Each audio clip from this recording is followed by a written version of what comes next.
Evening, everyone. We are starting the last session of the day at this venue right now. It's our incredible honor and pleasure to have Sir Gopalkrishna Gandhi with us. Gopalkrishna Gandhi studied English literature at St. Stephen's College, Delhi. A former administrator and diplomat, he has translated the Tirukural 2015 from Tamil into English, Vikram Seth's novel A Suitable Boy into Hindi as Koi Acha Sa Ladka 1998, authored a novel Refuge 1989 and a play in English verse Dara Shuko 1993. He is currently a distinguished professor at Ashoka University. In conversation with him is Dr. Vijay Kumar Tadakamalla, who teaches English literature at the Department of English at BITS Pilani. He's also a festival director. Okay, so over to you, sir. The session is India and her futures. Check. Friends, it's an incredible honor to share the same stage with someone as eminent as Professor Gopalkrishna Gandhi. We are delighted, sir, and we are honored that you have agreed to come to Hyderabad Literary Festival. And not only that, he has kindly agreed to do 2 sessions for us, one today and one tomorrow. And the risk is yours.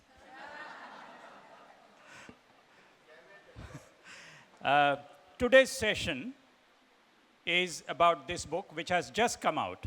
This is, I don't know, probably this is the first conversation on this book. He may correct me, but this is a very recent book, and which has come out only a few days ago. And this is a book, of course, titled India and Her Futures. In the introduction, Shweta introduced him as someone who has done his English literature at St. Stephen's. I would like to begin on a very Englit type kind of a question, and which is, why the plural for India and its futures? Are you suggesting that in different sectors, in different fields, that India has different futures? Or are you laying out the possibilities that are available to India, and it is for India to choose one of them? So what is the intention behind using futures rather than future? Let me say that the choice of the title and the phrasing of the title is not mine. The title, thank you, the title was chosen for me by the publisher. But I embraced the title very happily because of the plural in it. I thought the most interesting word among those 4 words is the plural futures. And why is the plural interesting? Because the future is not one single future for us. It is the future of all of us, and we are the most plural society, I think, in the whole world. We are singular, not in the sense of being singletons. We are singular in the sense of being unique. And our uniqueness is our plurality, our contradiction in terms. We are singularly plural.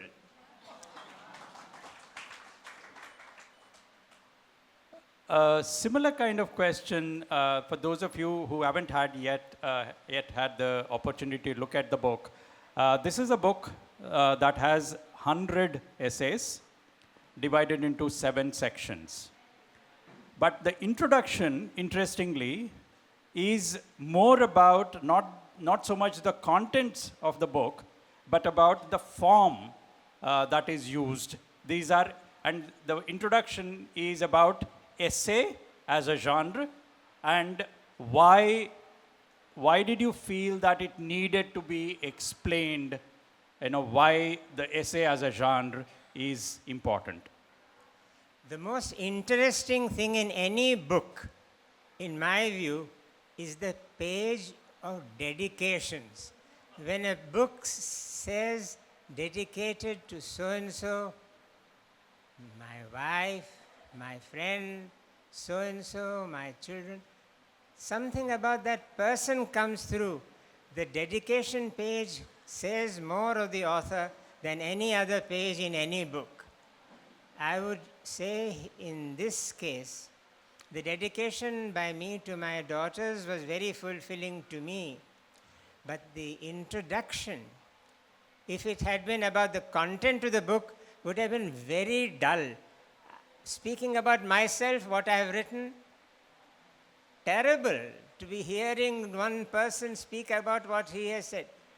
But writing about the form, the essay mode is like in a concert, the alapa.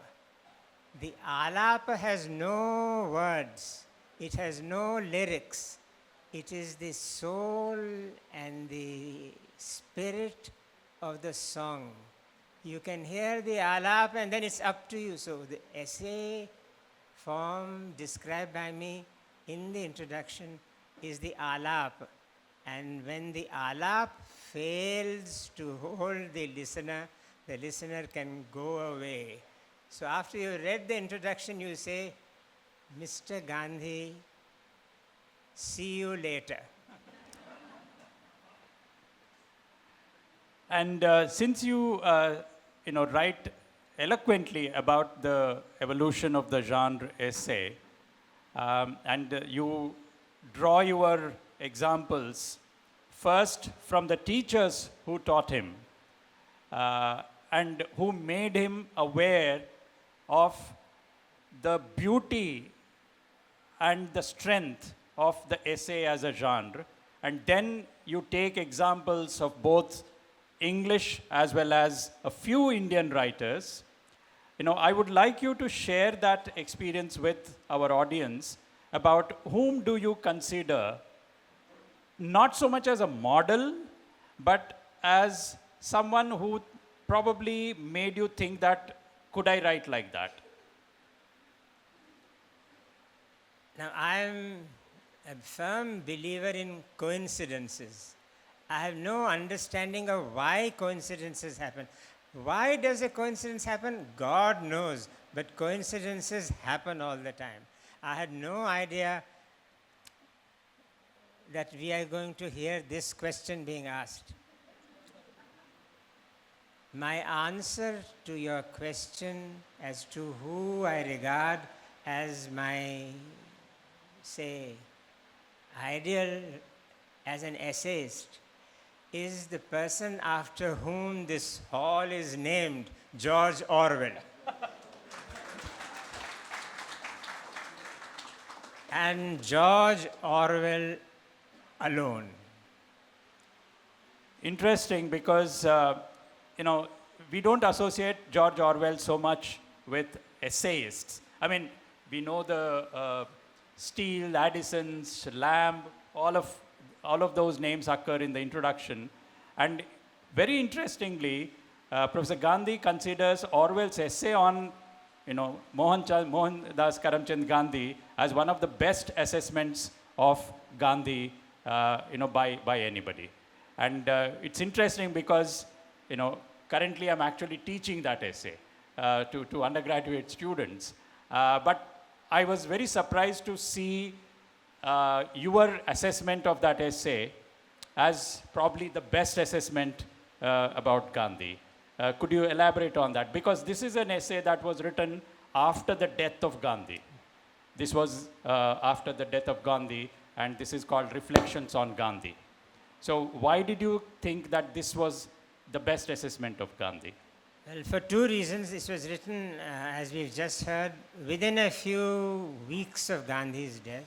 And it was written very shortly before Orwell himself died. And I think the essay is what it is, magnificent, because it is extremely critical of Gandhi, extremely critical of him but not in the way in which Churchill was critical, not in the way in which many other contemporary critics are critical, but in a very Orwellian way. But I don't want to dwell on that essay today because you could read it, and also because, frankly, I don't want to dwell on Gandhi so much because my speaking on Gandhi is so predictable and he was so unpredictable. So I would like to say something else about Orwell and mention, not go too much in detail, but just mention two essays by him. One is very little known. It is called The Benefit of Clergy, which means a certain latitude was given to the clerics of the church for any mistakes that may have been committed. And in that essay, Orwell makes this point that every one of us is a combination of many things, some of them admirable and some of them just the opposite. And he talks of the great painter Salvador Dali. And he says of Salvador Dali was a consummate artist and a rotten human being. One must remember both. When one thinks of him as a rotten human being, one should remember that he was a consummate artist. And when one is bewitched by his artistry, one should also remember that we wouldn't like to be caught in a lift with Salvador Dali. That is true of everything and every person. Objectivity. To be able to say, this is wrong, but in that you are right. Nobody is wrong all the time and wrong or right all the time. The Benefit of Clergy. And the other essay with which I'll very quickly close is from his police days in what is now Myanmar. He witnessed, as he had to officially, a hanging. And he says, without giving any explanations, he just describes this.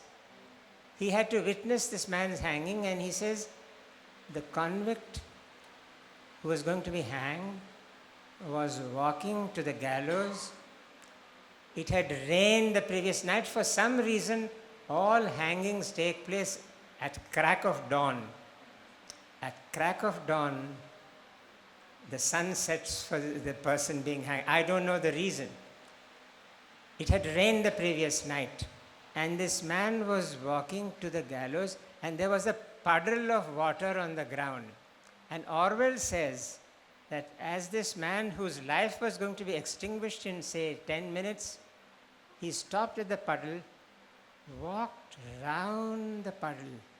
He didn't want to wet his feet, which were going to dangle lifeless in 10 minutes. He just walked round that. He does not explain this, but how much is contained in that description? How much is contained in that description? This is George Orwell.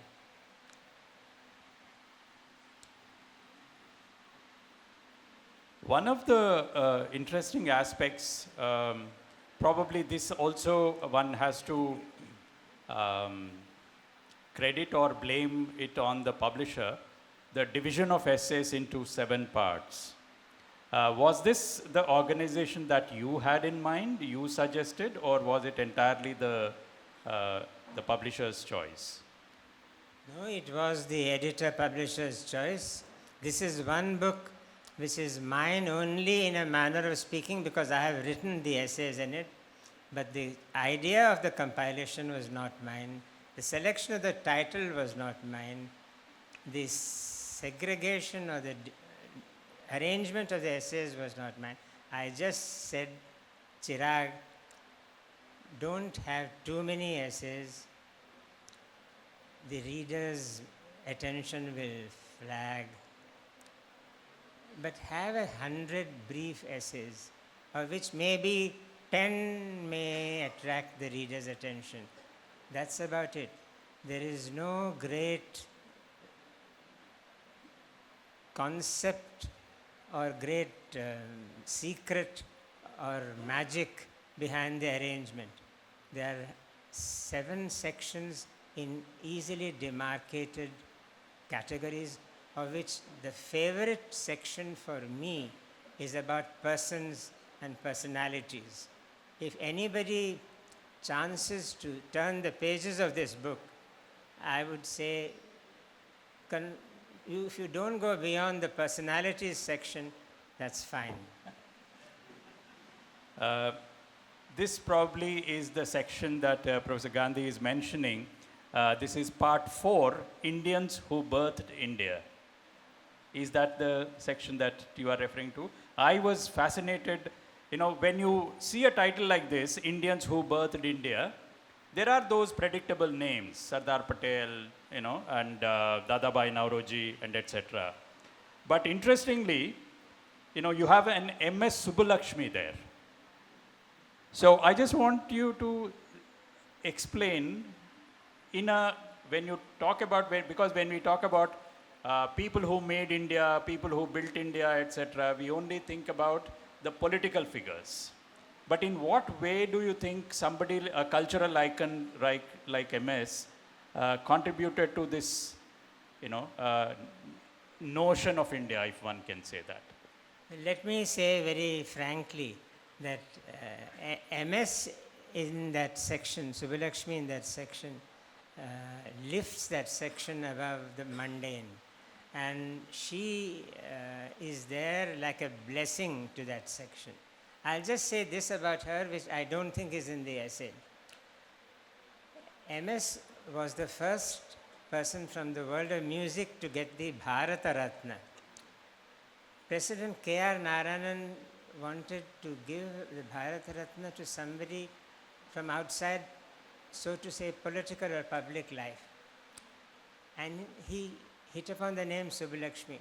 And he said, we should inform her.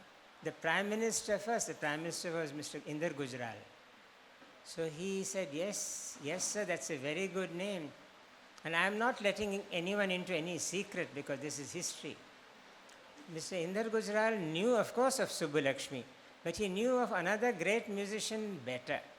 He said, what about Lata Mangeshkar also?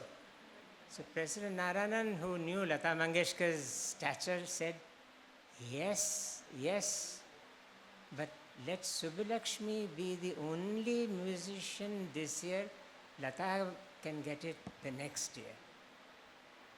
And then he said, let me ring her and tell her she should know what is happening. When she came on the line and he said what he said, she knew, of course, it was the president speaking, but she did not quite know what the Bharata Ratna was. The gem never knows its own sparkle. She said, yeah. In Tamil, she said, Nandri. And then the president put the phone on, gave me the phone and said, can you explain this a bit more to her? So I explained it to her and she was very grateful and still not fully comprehending. But later it was explained to her. And when she came to the Rashtrapati Bhavan to receive the medallion, she by then, of course, knew everything. There was one other person who got it the same time. Another person from the same state, Tamil Nadu, the future president of India, Abdul Kalam. So Abdul Kalam and Subbulakshmi sat next to each other. And when she was announced and she received the Bharat Ratna, a camera has captured the moment. Believe me, friends, that photograph could be painted by Leonardo da Vinci because you do not know who is giving the honor and who is receiving the honor. President K.R. Narayanan is doing this. and she is doing this. Each is honoring the other. And let me say something else.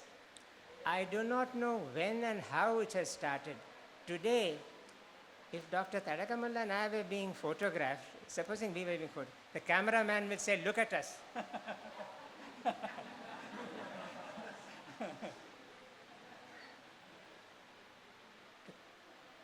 Photograph used to be for the occasion.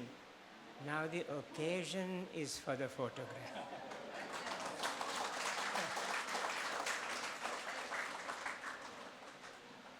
Then Abdul Kalam got it. And a little later, at a private gathering, Abdul Kalam came and sat next to her, and she asked me, in Tamil, I think many of you will understand it, but I'll translate. She who had been talking to him for quite some time, she was the master of music and innocence personified. She said, Ivar vandare, this person who has come, konja sariya solla, tell me clearly, avar yaar, who exactly is he? So this was a future president and a permanent nightingale together. Subbalakshmi.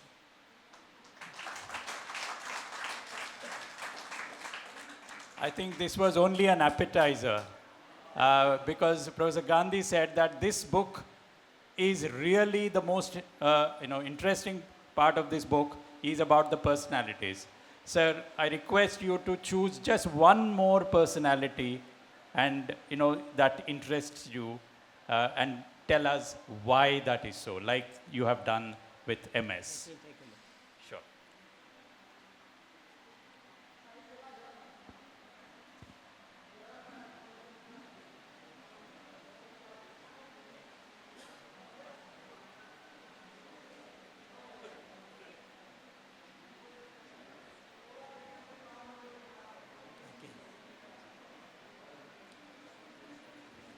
Let me be a contrarian. Let me not select one of those who are in this. Let me select somebody who is not in this. For if I select somebody from this and you do me the favor of buying the book, it will be a repetition. I will talk about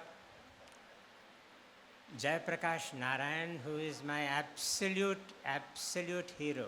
He is in the reality of politics what George Orwell is in literature. The year is 1962. India has been scorched by the war with China. Emotions are high.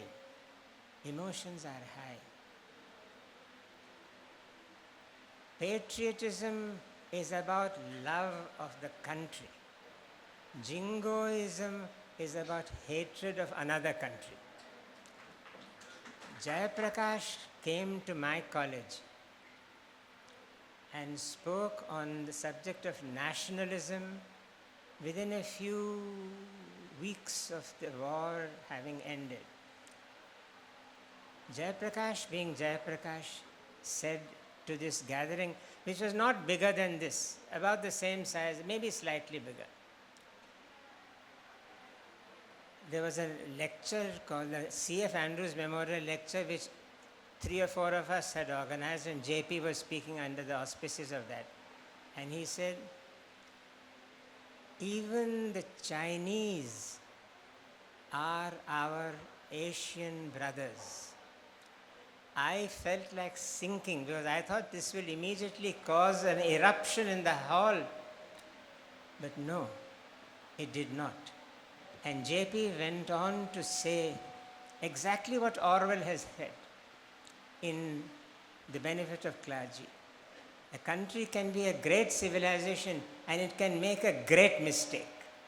So what he was saying was, what China has done is inexcusable. We have to repulse what has happened. But China is bigger than the Chinese army. China is to be seen in the tapestry of our relative histories. And the same Jayaprakash, years later, could do the following. He, as you all know, had been arrested. And before he was arrested, he had been hit by a lathi on his chest for his protest against the misgovernance of the state in Bihar, then when the Prime Minister was Indira Gandhi. But this man, after he was out of prison, he had a personal issue.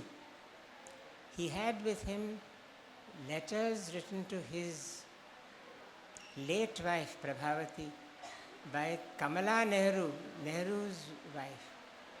Kamala Nehru and Prabhavati being great friends. And he said, Prabha is no more. I am going to die very soon. I must return these letters to the daughter of Kamala Nehru. And he went to Indira Gandhi, who had been his jailer, his political opponent, adversary, and tormentor, no less, and returned those letters from Kamala Nehru to Indira Gandhi. This is decency. Decency is a favorite word of Orwell's, incidentally. We celebrate greatness, courage, truth, everything. But decency. In Hindustani, शराफत, शराफत, सियासत में शराफत और शराफत में सियासत मुमकिन है, ये जयप्रकाश ने दिखाया. And I was told by a very unexpected person whom I happened to be meeting. I did not meet him before and I did not meet him later. And today if he sees me, Shatrughan Sinha will not recognize me. He has millions of fans. But Shatrughan Sinha, once I happened to meet him and I told him, आप बिहार से हैं, आप मुझे JP के बारे में कुछ एक बात बताइए. And Shatrughan Sinha said, again, you may like his acting, you may not like his acting. You may like his politics, you may not like his politics. But discriminate, just see. जैसे छलनी में छानते हैं, छान लीजिए. Shatrughan Sinha told me, हाँ, JP के बारे में मैं आपको ये बताता हूँ. जब हम युवक थे तो हम कहते थे, अंधेरे में एक प्रकाश, जय प्रकाश, जय प्रकाश.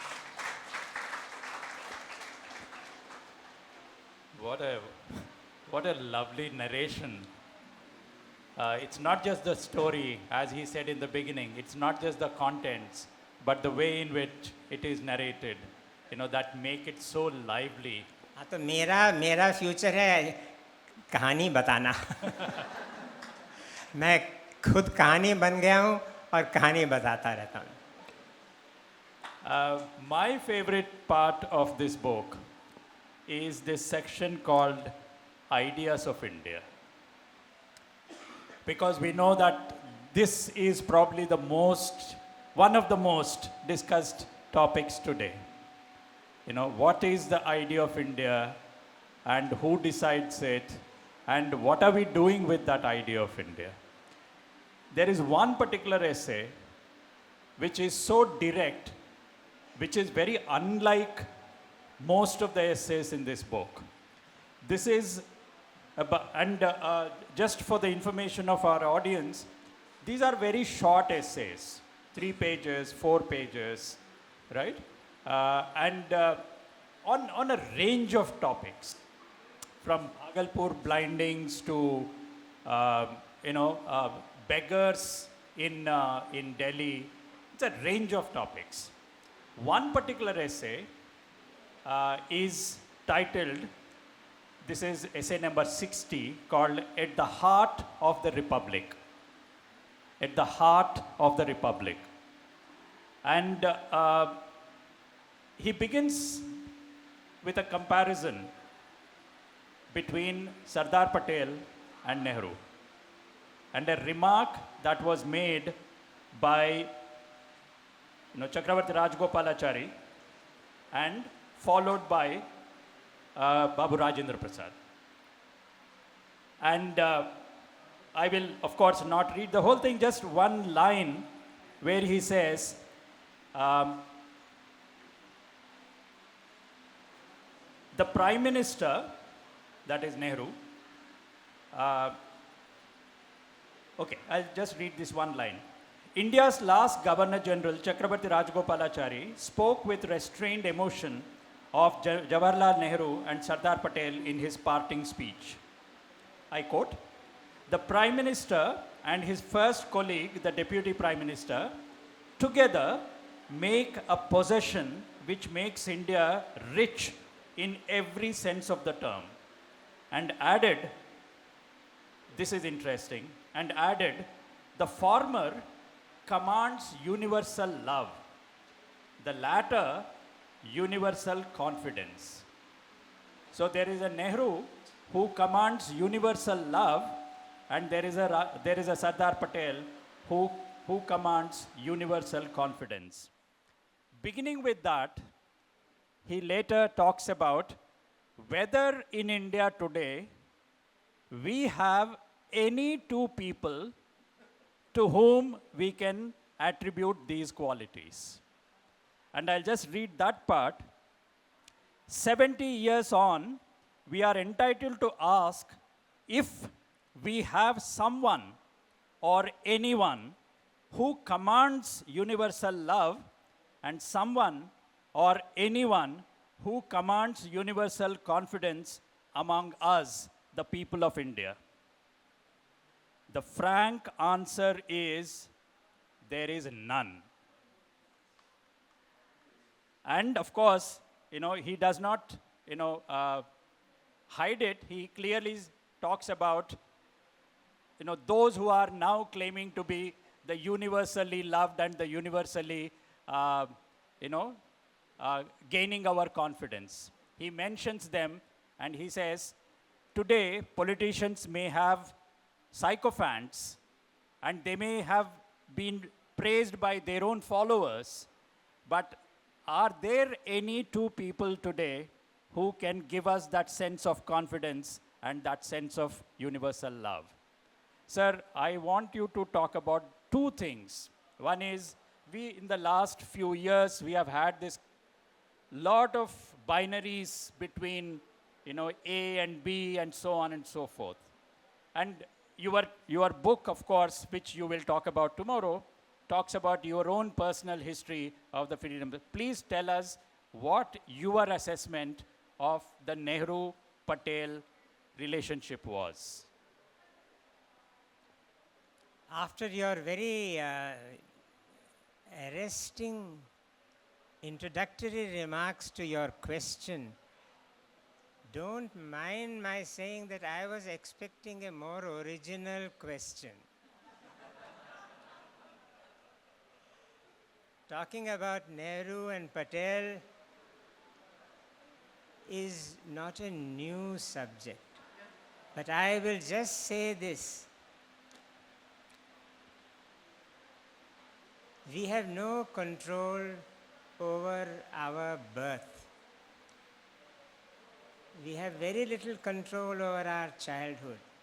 But if we have grown into adulthood, we may have some control over the circumstances,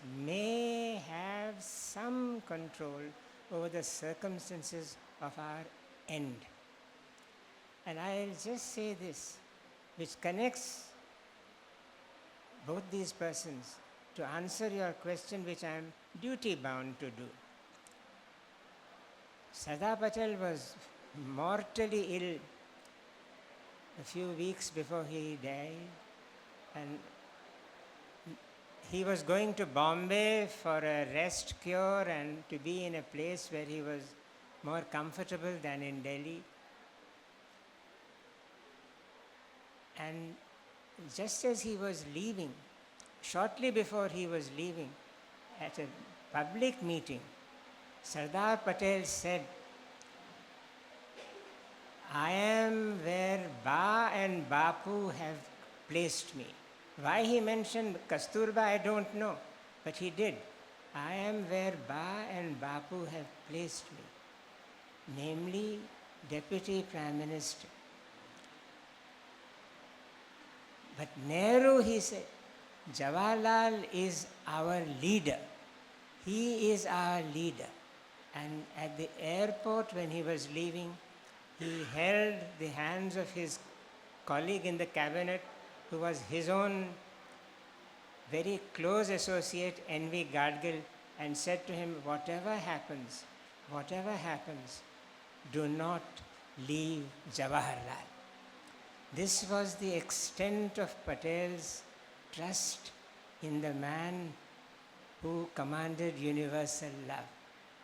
And I'll end by saying, we think of Sardar Patel as, rightly so, the man who unified India, who integrated India, who stood for the strength and unity of India. All that is true. But towards the end of his life, on the very last few days of his life, his daughter Mani heard him hum, not sing, but hum, 2 songs. One was Gujarati, Mandiram Mangalas Kholo Dayamay, Mangala Mandir Kholo Dayamay. Oh God, merciful God, open the doors of your temple. He meant the next life. And then, would you believe it?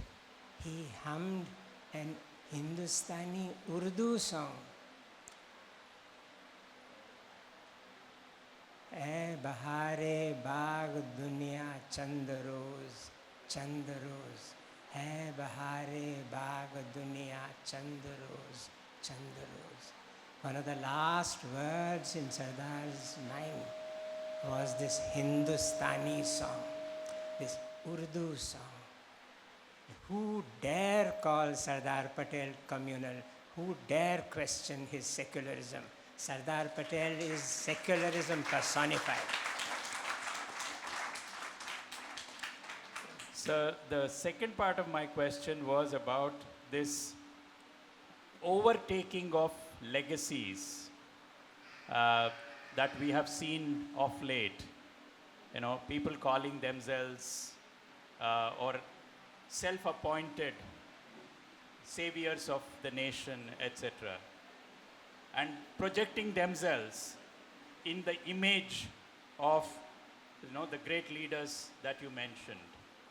So what would you, you know, how do you look at people attributing to themselves, you know, those kind of qualities and projecting themselves in those lights?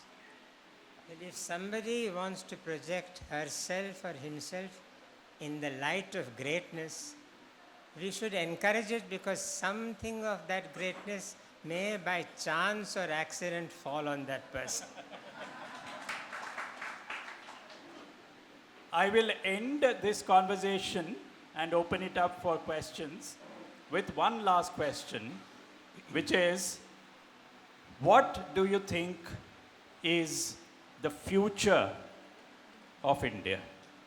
And are you optimistic? And where do you draw that optimism from? How do you see the, you know, future of India? That is both a very difficult question and also a question which lends itself to honest reflection. Very frankly speaking, in today's world beset by the nuclear threat, a very real threat, let me tell you, it is not just the future of India, but the future of the planet that we have to think of. Also, in a world where climate change is decimating the surface of this earth and the air that we breathe and the water that we drink, the future of the planet is at risk. It is not just that the Himalayas are becoming denuded of their ice, the glaciers that feed our rivers are shrinking, Antarctica is shrinking, Greenland is shrinking, as President Trump knows. So the world is in an existential crisis. India is part of that world. So the future of India is linked to the demonic reality of nuclear annihilation and also of everything that climate change does. But having said that, let me not dodge your question. The future of India as we know it is also at stake. For this reason, that bharosa, vishwas in each other has fallen. It is not like before. It is not like it used to be. It was shaken in the time of the partition. It has been shaken again and again. But it has again today reached a situation where ईमान में अब भरोसा हिल गया है. Now, is that how I should answer your question and end? No. Should I rustle up a false optimism and give you a rosy picture? No. But let me just say this. If Neeraj Chopra can hurl a javelin and it falls exactly where it should, and his mother says, वो जो दूसरा लड़का था, वो भी मेरे बेटे जैसा है, उसने भी बहुत. So Neeraj's mother was Mother India. For me, she is Mother India. And if she can say this, and Gukesh moving chessmen to triumph and leaving his Chinese adversary shocked, if Gukesh can say, I won, but he was the real hero. This is India. India has a large heart. India has a great future. Hindustan की चिराग हिल सकती है, मिटने नहीं वाली. This is not a political shibboleth. It is the truth of the country where Dara Shikoh did not become emperor, but today Dara Shikoh sits in the heart of the people of India more than the man who beheaded him and became emperor, his brother Aurangzeb. Dara Shikoh का हिंदुस्तान है और वो हिंदुस्तान बरकरार है.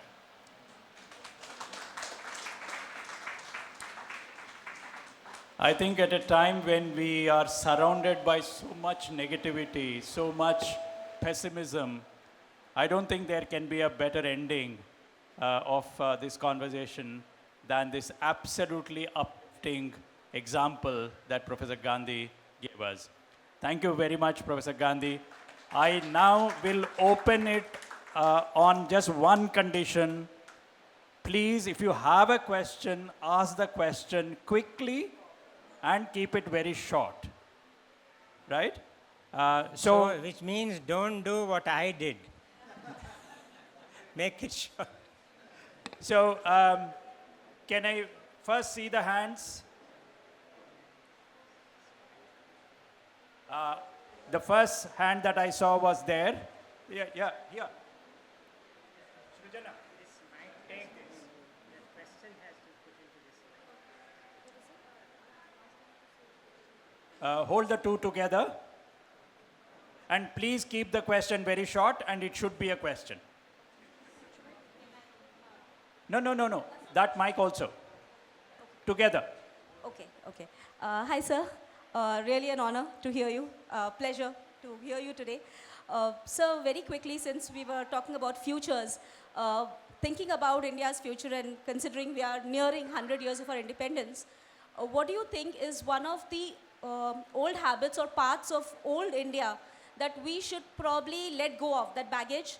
And what, in your opinion, would be one of the maybe Gandhian ideals or ideas of Gandhian India that we should revive and start following more? I hope that was short enough. Yeah, that's 3 questions in one. That's very clever. Yeah. I am sorry, I have to ask for somebody. Yeah. She was saying that one of the things that we can let go of the India of the past.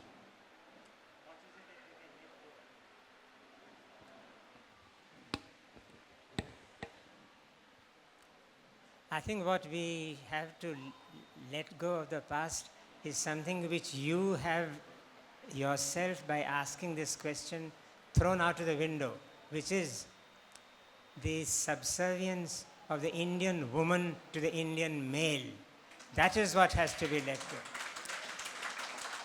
That, by asking this question, and I just want to say today that a very little known person in Indian history is the great K.C. Sarada, who pioneered the Sarada Bill to raise the age of consent. It was girls of 10, 11, 12. Do you know, he introduced this bill which raised the age of marriage, you can't believe it, to 14. And it was regarded as radical and revolutionary, and he was derided. 14.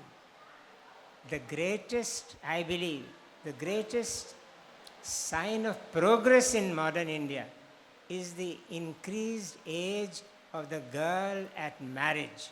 And the next 2-3 steps are the following. When the girl who is married can tell her husband when, if at all, they should have children, and he says yes. That is a great thing to look forward to. And when she has a job and he waits for her to return from the office with a cup of tea ready for her, that is a thing. And one final thing, I am so glad that we don't have this ritual of lighting a lamp, which is invariably the man chief guest lights the lamp, a woman brings the candle and holds it, and when the man holds the candle and the woman lights the lamp, that will be the day. Yeah. Did I see any other hand there? Yeah, right at the back. Right at the back. Yeah. That's the last question. Yes. Time hold. None. Yeah. Last question.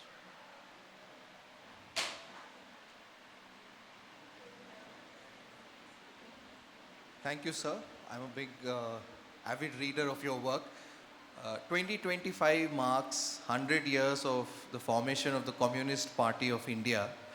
What do you think is the future of the left in India? I will very happily answer your question, but the answer is not mine. It is borrowed. It is a borrowed answer.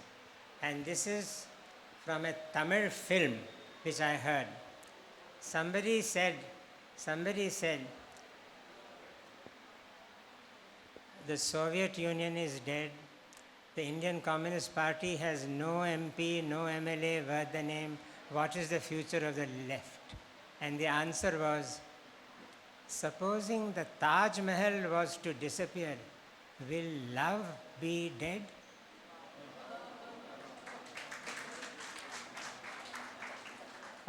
Thank you. Sorry, Professor Gandhi said that this would be the last question. And ladies and gentlemen, we checked that this book is available at the book point. Those who want to have the privilege of getting Professor Gopalkrishna Gandhi to sign your books, you can grab a copy of the book and you can bring it here. You can do it here because it's not possible for him to walk all the way back.